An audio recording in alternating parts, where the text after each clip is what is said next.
আমরা আছি হচ্ছে হ্যাভলকে আন্দামানে। সো এখন আমি আর শাগনিক করব হচ্ছে স্পা, মানে ফার্স্ট টাইম করাবো। আমি জানি না কিরকম কি হবে বা কিরকম হয়, আসলে ফার্স্ট টাইম করাচ্ছি, তো তোমাদের সাথেও শেয়ার করব, দেখতে থাকো। তো প্রথমে গিয়েই ওনারা আমাদের দেখান যে ওনাদের কাছে কি কি সার্ভিস অ্যাভেলেবেল আছে। তো আমাদের দুজনের মিলিয়ে পড়ছে হচ্ছে 6000 সামথিং কত। তো চলো দেখা যাক কেমন এক্সপিরিয়েন্স হয়, কেমন হয়। Are really excited, I am also very excited. আমরা ডিসাইড করেছিলাম আমরা করব শিরোধারা প্লাস ফুল বডি স্পা। আর ফুল বডি স্পাটা তো আমার হয়ে গেছে, তারপর আমরা চলে যাই শিরোধারা করতে। এইটা করার জন্য আমি ভীষণ এক্সাইটেড ছিলাম। এই যে তোমরা উপরে হাঁড়ি মতো দেখছো, ওখানে ফুল একদম আছে হচ্ছে তেল, আয়ুর্বেদিক তেল। সেই তেলটাকেই হচ্ছে হেয়ারে দিচ্ছে এবং খুব সুন্দর একটা মাসাজও করেছিল।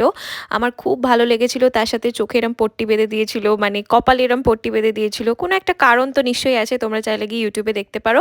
আর আমাদের দুজনের এক্সপিরিয়েন্সই ছিল ভীষণ সুন্দর।